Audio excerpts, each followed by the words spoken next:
Yes, that's me behind the glasses, and I represented South African national cricket team. It's great to be here, but before I begin today's class, I wanted to talk to you about my first classroom. I was born in Pietermaritzburg, South Africa. I challenge you guys to spell Pietermaritzburg. Yeah, not so easy. But I tell you what, as a young South African growing up, outdoor, very active, school was a little bit difficult, but I did have two parents who were both teachers. My mother was a teacher and my father a principal. So from that point of view, I had a really good start to my education. It started at home and went through the school day. I didn't exactly have a favorite teacher because I was always a student who didn't want to upset anybody. So most of the teachers I got on very well with, because my dad was, as a principal, very firm on discipline. So with regards to having a favorite teacher, there wasn't anybody other than the physical education teacher, who was also my hockey coach, that I connected really well with. So as a student, like I said, discipline was a really big issue in the Rhodes household growing up. And I was one of three boys. And we had, obviously, with parents who were teachers, a big focus on doing our work. But I must confess, going through school, I never really worked too hard. I was more focused on my sport. And it was only at university that I started realizing that if I'm not prepared for something, I was more a case of going into the exam and hoping and praying that they would ask the questions that I had prepared for. And towards the end of my university, just before I got a degree, that was when I was prepared and had put the sport aside and was more focused on what I was doing in the actual classroom and in the studies. I was more relaxed going in. So preparation for university or for studies is exactly the same as preparing for a one-day international on the cricket field.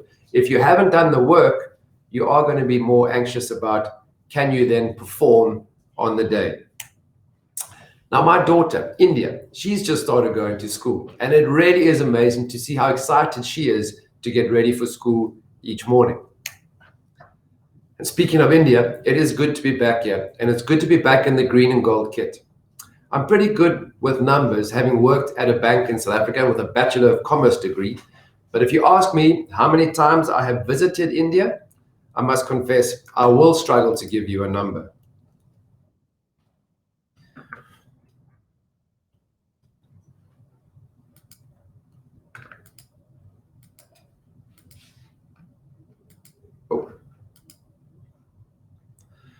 So what I can say is this is the first time I'm coming to India as a cricket player and playing for a cause that's not only very serious, but one that I strongly advocate.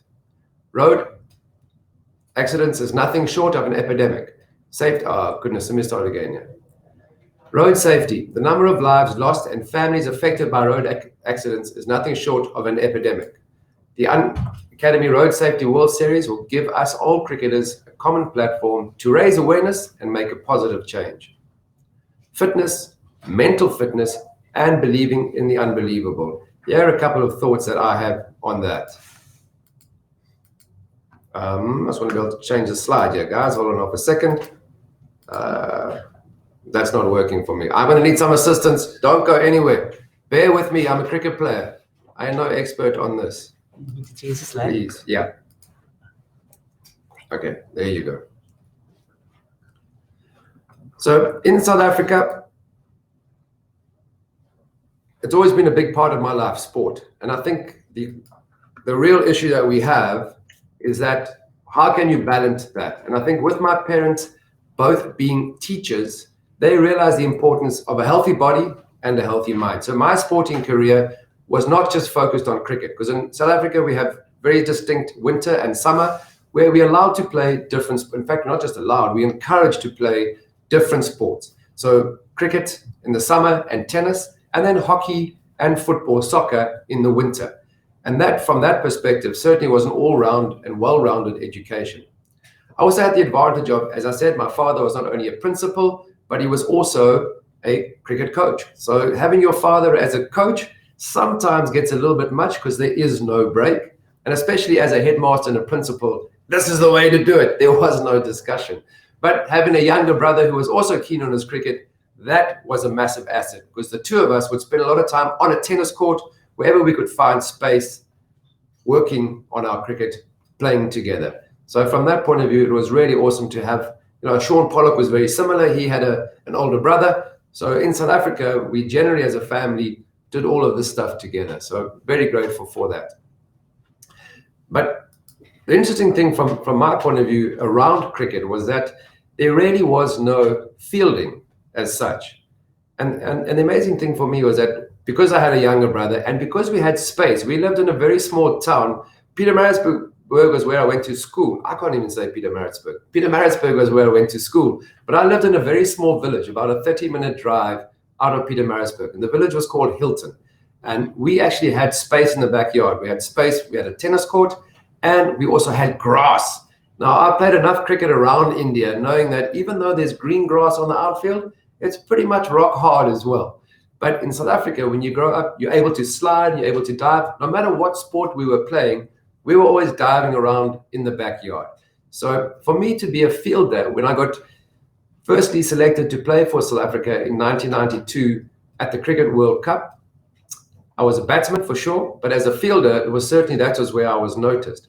And it wasn't a case of, hey, let me just, there's a gap in the market here, nobody's fielding, let me do this and people will notice me. I was quite surprised that people were making such a fuss of my fielding, because it really was something that I was doing as a kid in the backyard with my brothers. So really surprised at all the fuss, what was going on. With regards to fielding skills, I didn't have a fielding coach. I mean, now I'm a part of the IPL. I was 9 seasons with Mumbai Indians, and now I'm going to be the Kings 11 fielding coach.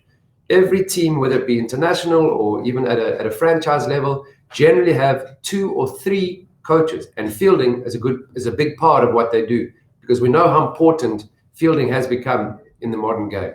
But I didn't have a fielding coach, so how did I improve my fielding skills? Well, I was fortunate that in being a hockey player, that sort of movement as a soccer player and as a tennis player as well, all that lateral movement allowed me to move well in the field. And also, I think the key with anticipation, I was often credited by the commentators that, man, this Jonty Rhodes has got great reflexes and great anticipation. And I didn't have better reflexes than anybody else, because otherwise I would have been, a much better batsman. It didn't help. As a batter, I was very average. So it just shows you I wasn't gifted with regards to reflex. But what I did have from an anticipation point of view was that because I loved to field, I wanted every single ball to come to me. And that was the difference, I think, was that I was looking for the ball to come to me. And it wasn't a case of, hold on, here's the ball, let me react. I was in position for anything. And I think with regards to believing the unbelievable is that, as the slide says, that catch, the ball looks like it's gone past my hands. I actually caught it with 1 finger on each hand. So 2 fingers, 1 + 1 is 2. And the crazy thing is, my whole philosophy when it comes to fielding was that if you don't go, you'll never know. So too often people are scared to fail, so they don't want to go for the ball, because they don't want the fielding coach to start writing in his book, because now you've dropped the ball in the outfield.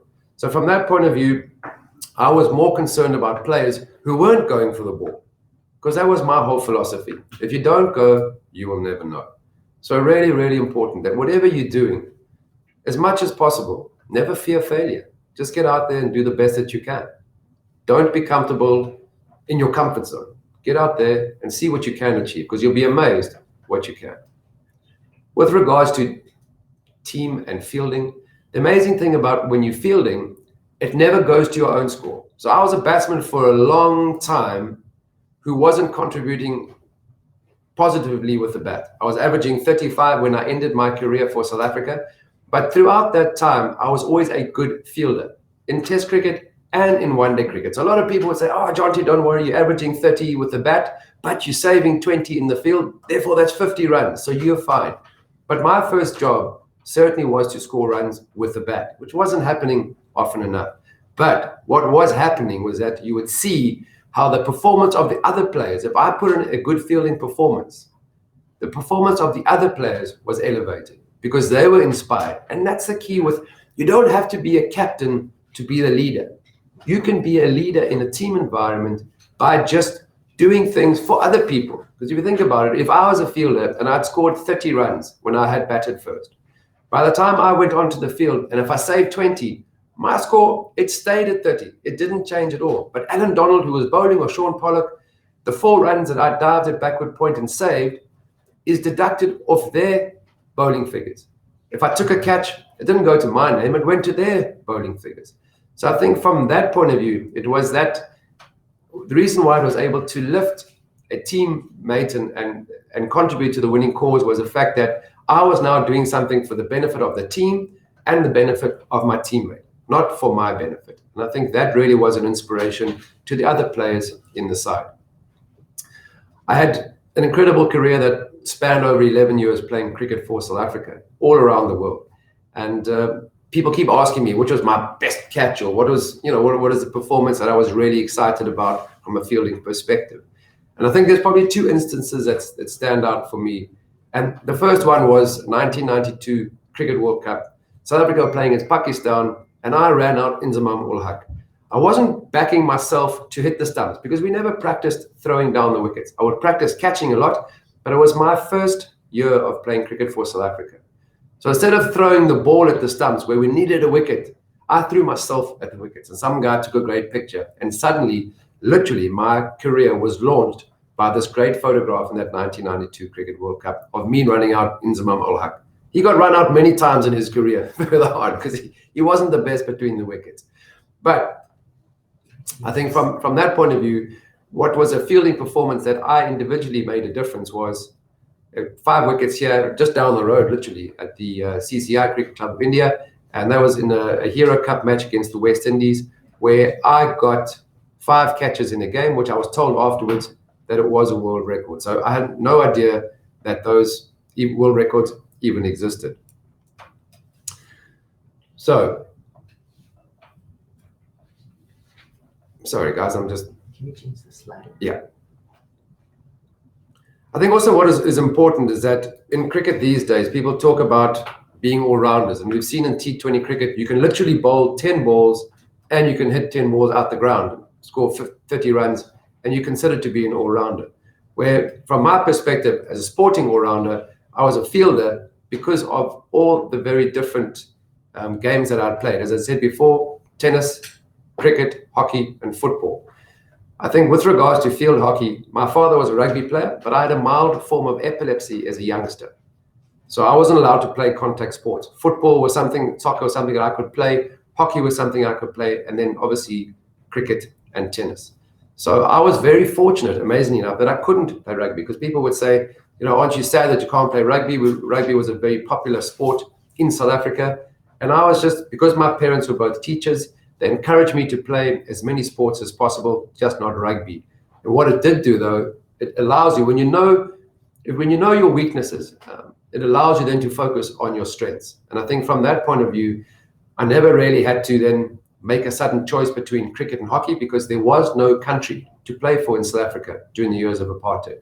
So I would play 6 months of state cricket and 6 months of state hockey and study at university at the same time, which also goes back to my initial discussion on being prepared for exams. I often let my sport come in between my studies, but towards the end of my university, I realized the importance of finishing my degree, and that allowed me to maybe switch off slightly from cricket and hockey and focus more on my studies. But I'm very grateful for the fact that I was forced almost to play hockey instead of rugby, because as a fielder, if you think about it, running quickly over 5 meters was something that I was very good at. Running in a bent over position allowed me to swoop on the ball very quickly. And those were skills that I got from playing hockey. The reverse sweep was something that I was very confident in playing. And again, that was something from the hockey skills. Where in South Africa, we weren't really renowned as risky players. We were way more technically correct on the English sort of method of coaching back in the 90s and early 2000s. And people who were sweeping the ball were often criticized in South Africa. So from my point of view, it was certainly the hockey skills that I had in the fielding and with regards to being able to play the sweep and the reverse sweep comfortably. That was something that hockey allowed me to do. I was also at a stage, almost in a position to go from playing in a Cricket World Cup in 1996 to playing in the Olympic hockey in 1996 in in Atlanta. But unfortunately, we were playing a cricket tournament, and just before the Olympic trial, I pulled a hamstring and I had to withdraw from that. So that would have been a pretty special achievement, being able to play in a Cricket World Cup in 1996 and go later on and play in the Hockey Olympics. I don't think too many players would have had that opportunity. So sadly, that wasn't to be. So having that sort of disappointment of not, it was also the end of my hockey career. I then had to focus on just playing cricket, because suddenly we became really, really busy for 8 or 9 months of the year playing cricket. And I was no longer able to compete at state level and then obviously be available for international hockey. So it wasn't a case of me choosing cricket over hockey. It was more a case of cricket was now dominating, and we were touring England over the winter, over the hockey season. So I was no longer available to play hockey. So I was probably a better hockey player at university and at school, thinking that one day I might play, if South Africa got back into international sport, one day I might be able to play hockey for my country. So interesting how it turned out. So I think with regards to, as I said before, I had epilepsy.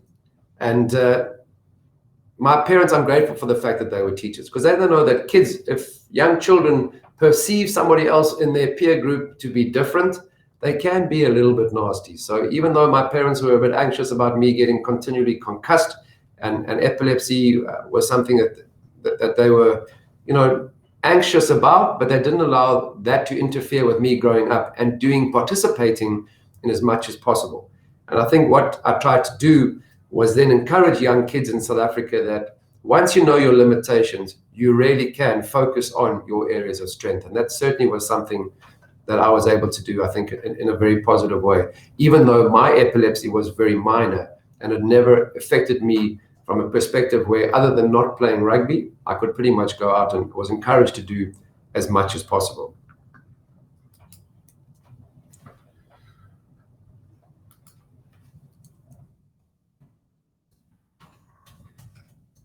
So playing cricket for South Africa was really interesting. I mean, just to put things in perspective, though, I didn't have a country to play for when I grew up. There was no South Africa. Because of the apartheid regime, we had no country to play for, and rightly so. There were economic sanctions and sporting sanctions. So there was never a goal. When I got to play cricket for South Africa, there never was a dream come true, because surprisingly, there was no country. There was not even a dream. But I just knew that if I wanted to play sport, and if I wanted to get a job one day that allowed me to play sport, that really was something that I had to focus on. And there were no shortcuts. And whatever you do, whatever you choose in life, there is no shortcut to success. It does require hard work. But from a belief point of view, you have to then get into a stage where you're loving that hard work. Because if you're enjoying what you're doing, it never becomes hard work. And that was my passion. I loved playing cricket. I loved playing hockey. I loved the physical side of it, the physical requirements. I never thought today is going to be hard work. It's going to be fitness today. Oh, I don't want to go to practice. Every day I arrived on the cricket field, on the hockey field, I gave 100%. So that, for me, when I retired, was interesting, because then I worked in a bank in South Africa. So I retired from playing international cricket in 2003. So there was no international sport to play. There was no IPL. There was no need for a coach who is now just retired. Coach, most of the staff still were only 1 or 2, most national teams. So I then worked for Standard Bank in South Africa with my Bachelor of Commerce degree. And I think from that perspective, the same attitude that I had in the cricket field, I took into the corporate environment, because I wanted to learn every day. With cricket, playing cricket for South Africa for 11 years, we were learning every single day. And that same attitude I took into the banking environment, where I was having to learn about policies and products and banking procedures. People kept saying, how on earth do you get into a bank? Isn't that boring? Well, the time that I spent there was really enjoyable, because every single day I was learning something new, which is very important. And I think that same attitude certainly allowed me. And then from a team perspective, it's also about not just what am I doing, but what can I do for other people in the office around me? Getting cups of coffee and cups of tea. I was like being 12th man in the banking environment. So yeah, pretty cool for me to be able to do that. So fitness, diet, if you think about it, fitness and diet, everyone gets a little bit nervous. And fortunately, because if you talk about fitness, you talk about a fitness regime. I mean, it sounds terrible. A diet. How many people have been able to maintain and stay on a diet? I think from my point of view, which is why I've embraced since I've stopped playing, things like surfing, mountain biking, yoga, because all of that is exercise, but it's actually a lifestyle adaptation. So my wife and I, as a family, we get out with young children. As I said, I grew up playing sports. So we were fit young kids because we didn't have time. And I know you're going to say there was no technology. There was no iPad or screen to sit and play on. I mean, now in South Africa, we don't actually have a television at home in our family. So we encourage our children to get outside and play. We as a family, my wife and I do yoga together, but we all go down to the beach. We spend time at the beach, in the ocean, just making lifestyle adjustments that keep us healthy. So from that point of view, I don't think we were ever involved with a diet or a training regime. I think now there is a lot of fitness that's specific towards, from a cricketing point of view, you'll see fast bowlers will do specific exercises, batsmen will do something slightly different, and it has become very scientific. But if you can incorporate yoga into that, as opposed to taking it over, it's a great balance from that perspective. As I said, I was never on a diet, so I didn't have to worry about, because when you're on a diet, again, it's about setting goals. The same thing with a training regime. Here's your end goal. What happens if you don't get there? What if you have a bad day and you have a cheeseburger, or if you have whatever the fizzy drink is that you have, do you now are devastated? And a lot of times if people stumble at once, that's it. They pack away their gym clothes and they just decide that this diet is not for them. And they actually, if anything, they end up in a worse situation. So that's why for me, it was more about a lifestyle adaptation, because I can walk up the stairs instead of taking the elevator. I can say no to the cookie. I mean, what is it here in India? Every time you have a cup of tea, I've got a cup of tea right here, but there is no biscuit. Every time you have a cup of tea, there's always 2 biscuits to have. Don't eat the cookie. So it's very small things. When I walk around with the team, we always fly around India during the IPL, and you get a wheelie bag. Got rucksack. Most of the guys pull it. I will put it on my back and I'll carry it. It's an extra 7 kgs when I'm walking. If the escalator's going down, I'll take the stairs. Small things that make you a healthier. So fitness is not about biceps and six-pack. Don't believe the Bollywood that you see. It's not fitness. Wellness is what you should be striving for, because wellness is what allows you to prepare as a student. And I know what you guys are going through. There's a lot of hard work that you are having to put in, not just a couple of hours of practice like some of us do. It's a lot of, from my perspective, it's a lifestyle change that has made the difference, because that is sustainable. I know the difference between, do I need a cookie or not? Food for me is nutrition. So yes, I do eat things that are not on the diet plan. I'm not on a plan. I don't have to worry about, I've eaten too many calories today, or by lunchtime, I can't eat anything for the rest of the day. I know what my body requires from a nutrition point of view. And if I'm eating something, is it medicine? Because nutrition should be medicine for your system. Or is it something that's going to upset my system for the next couple of weeks or next day or two? So I think from that point of view, it really is important that it becomes a part of your lifestyle. It's quite amazing now with this series. Now I've just bumped into Herschel Gibbs. I chat to him on WhatsApp often, and he was a real character in the South African team, and nothing has changed. I think we're old men who for a long time we were men, but we were really boys, because if you're with a team for 8 or 9 months of the year, you can imagine. I mean, we're all traveling around the world, playing as hard as we can, and just enjoying each other's company. So it's really interesting. I sent my wife a message yesterday just saying, I've hooked up with these guys who I haven't seen, some of them, for 6 or 7 years. It was like we hadn't missed a day. It was like just being back on tour. So really special to have this opportunity, not only to play for a good cause, but also to hook up with players who I haven't seen for quite a long time. So, as I said, the fitness is not a necessity, it is a choice. Because fitness, too often that perception is, I have to go to the gym, or I have to run a marathon. We're not all built, and that's me, including me, built to run a marathon. I like to swim, and that's why surfing in the ocean for us is really, really important, because it allows me to go and exercise, but actually still having fun. So with regards to that, I took up yoga. My wife's actually a yoga teacher, and the only time I would come to the gym was when I was working in the IPL, spending 2 months of the year in a hotel. Couldn't get into the ocean, and that was the only time I really got into the gym. But from this perspective, I have found with yoga, because the amazing thing about yoga, and I'm really looking hard as a fielding coach to try and encourage, especially young Indian players, to do yoga, because what yoga teaches you is that to hit hard or to throw hard, power actually comes from the ground up. If you utilize your entire body and not just the major muscle groups, you have way more timing and way more power. So what the gym does is actually it exercises one major muscle. Yoga will exercise an entire group of muscles. And as I said earlier, the perception of fitness is biceps and six-pack. Core strength is, again, not about six-pack. Core strength is about a lot of the entire group of muscles working together. And that's one thing that yoga teaches you to do. It teaches you to hold a position in asana for quite a long time, a period of time that requires all your body to work together. So that, I think, is a key. It's not just the Kyron Pollards of the IPL or the Chris Gales who are big hitters and great fielders. Smaller guys like myself can still contribute if we know how to utilize our strength. And that comes from the ground up. And yoga certainly is a great grounding place, whether it be physically and mentally. So very important for me, yoga really is a part of me, what I want to do.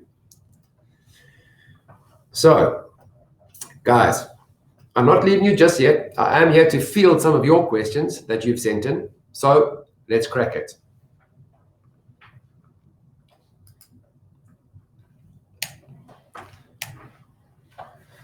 The first question comes from Manish.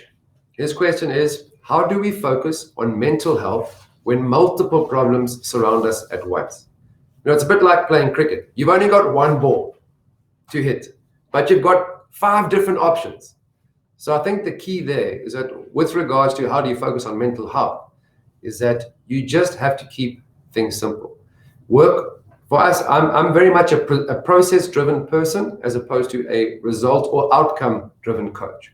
Because as a cricket player, I made mistakes. I dropped the ball, I didn't score runs. But I had never felt that I went into a game not being prepared, whether for the ball coming in the outfield or the ball coming from the bowler. So mental health, take pressure off yourself. Just know that you have put in the work. Be prepared for whatever comes. Don't keep focusing on what, can I do this or can I do that? Just focus on one thing at a time. There's a lot going on, especially as a student. I know there's going to be a lot going on, but just focus on one thing, overcome it, and move on to the next one. Okay, hopefully that'll help, Manish. The next question.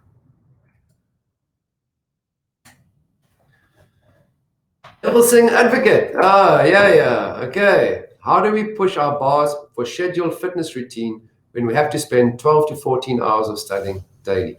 Understand, again, that's why I talk about it's not a fitness regime or routine. If you can adapt, and in your studies, there will be a time where you have to, like I said, I eventually had to focus more on my studies than on my sport. But I still had a very healthy body with regards to unknowing. For me to be able to control, be spending hours and hours in a day studying, I still had to be healthy. So I didn't just neglect anything every day. The key there, what you have to do is then adapt in your lifestyle. Get up, walk around. That will help. Do some yoga. That really will help.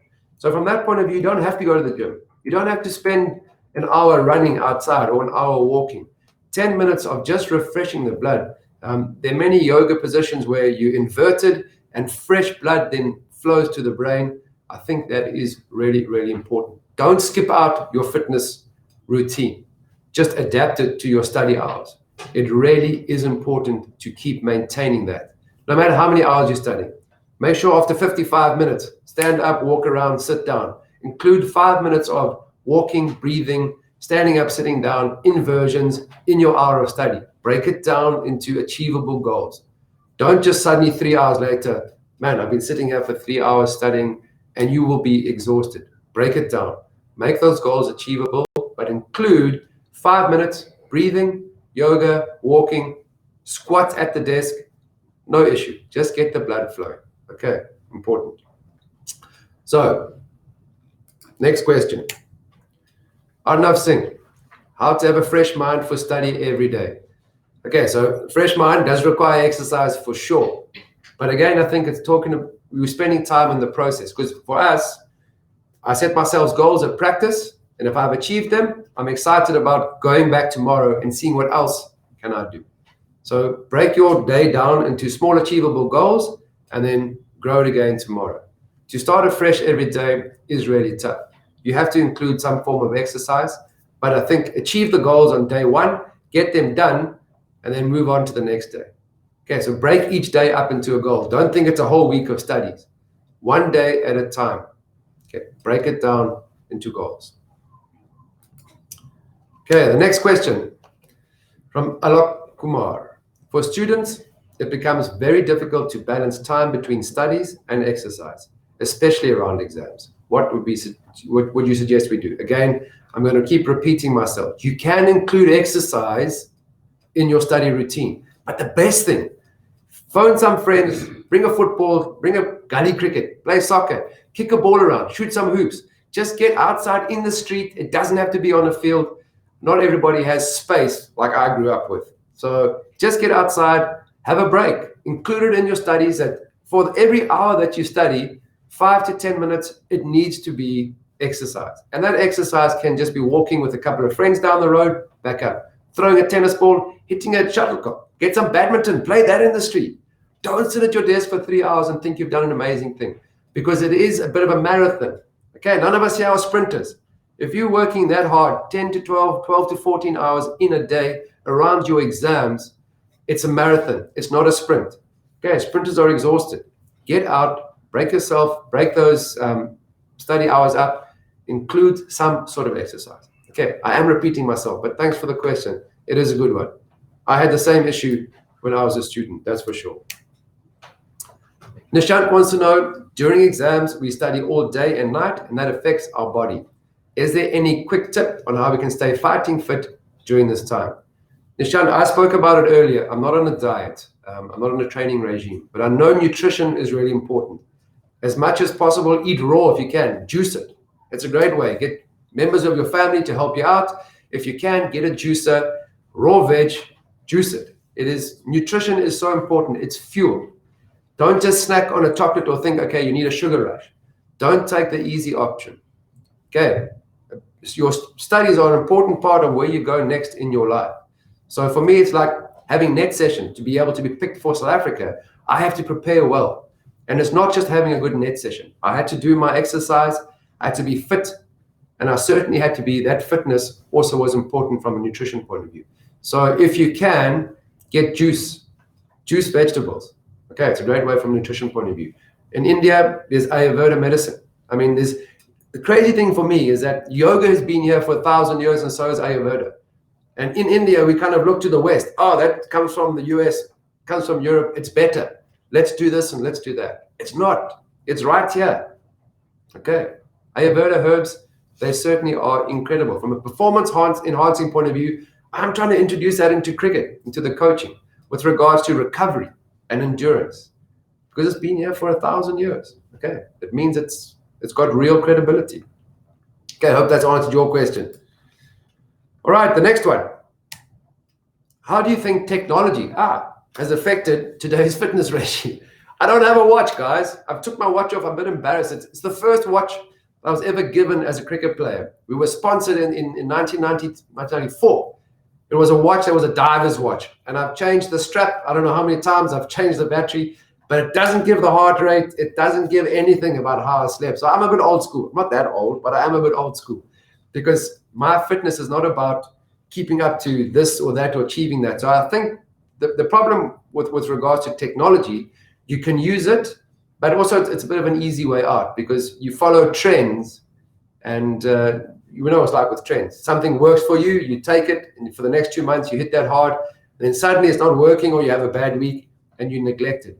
So with regards to technology, I'm all for it. It's coming to cricket. I love the way that technology has been introduced. So I think from that point of view, don't be scared to use it, but don't just use it to follow trends. Use it to maximize your body, what your body requires. Okay, so use it as an aid as opposed to something that you know has worked for somebody else and you want to follow exactly what they've done. Use it specifically for your own benefit. Okay, I like technology. I think it is important. And as I say, I would rather go, okay, the heart ECG that you can get on your watch, what can I use from a nutrition and from an Ayurveda point of view? How can I make sure that I'm fighting fit and 100% ready to go? Okay, so use technology, but also don't just use it as a trend or as a fad. Make sure it's a big part of what you're doing that allows you to achieve your goals in the long term. Okay, it must be sustainable. All right, let me see what else we got here. That was from, Anurag, thanks for that question. How do we reduce mental stress with physical exercise? Okay, well, again, mental stress, you sit still. So you study for long hours, you're sitting at the same desk, so everything up here, your shoulders, your neck, it gets stiff. You need blood flow. I think for me to do yoga for 5 minutes, just off the chair, on the floor, keep your mat rolled up next to you, 55 minutes of study, do yoga. Inversions, fresh blood, really good. Just warrior position. From that point of view, it requires the whole body to be in focus, all the muscle groups to be working. But yoga, get the blood flowing, sit down. Include the 5 minutes in your study hour. So your study hour is 55 minutes of doing work, 5 minutes of movement, and preferably with yoga. Okay. Thanks, Elsu. Okay. Aniket Singh. Here's a question. There are so many people with physical challenges who have been immensely successful in life. In that case, do you think physical fitness is vital for being successful? Well, if you're a 100-meter sprinter, you got to be fit, that's for sure. If you're a marathon runner, you have to be fit. But I think fitness is what is the perception of fitness? And again, my concern in India is that it's Bollywood, biceps and six-pack. Okay, that is not fitness. For me, wellness is something that stems from your lifestyle.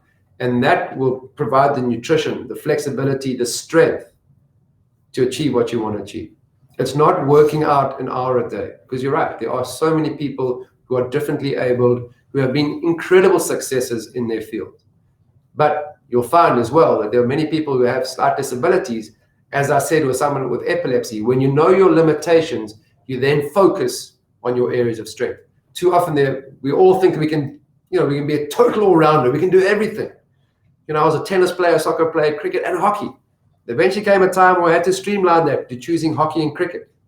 Okay, and then cricket. So from that point of view, you want to be able to focus. And yes, physical fitness is not what's going to help you achieve your goals. Being disciplined in your lifestyle means that you will have discipline in your studies and you'll have discipline in a work environment. And that's what people are looking for. Yeah, you got to be a team player. You have to be able to think out the box and be creative, sure. But a lot of it stems from discipline. And that was something that my father, as a principal, drummed into us boys with a big stick early on as a youngster in our house. So discipline from that perspective in your lifestyle certainly makes a massive difference. You don't have to be the guy pushing the big weights in the gym. Okay, hope that's answered your question. Avadhesh, you are a player, he asks, who never stopped taking risks. How did you keep ignoring the risk factor and keeping yourself motivated always? Well, I didn't realize the risk, firstly, of diving into the stumps in Australia in 1992 because people were worried that I impale myself in the wickets. And as I said earlier, I wasn't scared of failure. So as a coach, I would rather go for the ball and drop it. I want to see players go for the ball and drop it. So yes, taking risk these days is doing something you're uncomfortable doing or not in your perceived strength, because none of us like to fail. We all have egos. So that's the risk. People ask me, what is it like facing someone like a Brett Lee or Shoaib Akhtar, guys who are bowling nearly 100 miles an hour? Can you face these guys physically and not be intimidated? I said, the biggest risk that I faced was facing Murali and Shane Warne, because they would they would damage your ego. And that's the biggest damage anyone can endure. So taking risk is very difficult for all of us, because none of us like to fail. Nobody likes to fail. But if you play and you study and you perform in the areas where you're only strong, and you're not prepared to use those mistakes that you make as stepping stones to greater things, how do you know what you can achieve? That is my philosophy. You don't go for the ball, you'll never know. Go for it. If you drop the ball, if there's a technical deficiency, I'll watch the replay and then we'll work on it. But if the player has gone for it, he's given 100%, I've actually got goosebumps now thinking of some of the great catches the guys have taken. Not me, the players that I've worked with. I'm more busy taking notes if they don't go for the ball because they haven't been prepared to take the risk. And I need to ask them, were they not ready for the ball, or they worry about upsetting the coach that if they go for the ball and they drop it, then the team owner and the fielding coach are going to come hard at them. Okay, be prepared to take risk. If you make a mistake, learn from those mistakes and grow. If we keep making the same mistake day after day after day, thinking we'll get a different result, yeah, we need to change our thinking. But be prepared to take risks. If you fail, use those as stepping stones, not stumbling blocks. Okay, take risk. Be prepared. All right, thank you. Good question. Moving on from Divya. How do we free our mind of all negative thoughts and stay motivated? Okay, so as a cricket player, up and down, especially a batsman. I mean, a bowler, you can bowl a bad ball. Next ball, you can get the guy out. You can recover the over. You can pull it back.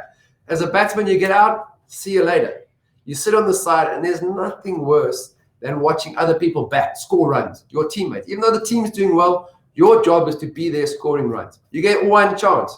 And hey, it might not be a bad delivery. Sometimes it's a bad mistake or decision from the umpire or great ball. Bowlers are allowed to bowl a good delivery and get you out. So how do I free my mind? How did I free my mind as a player from negative thoughts? Process. You work on, my focus was the process, not the end result. If I know that I have given 100% in the practice, not the day of the game, the day before, and the day before that.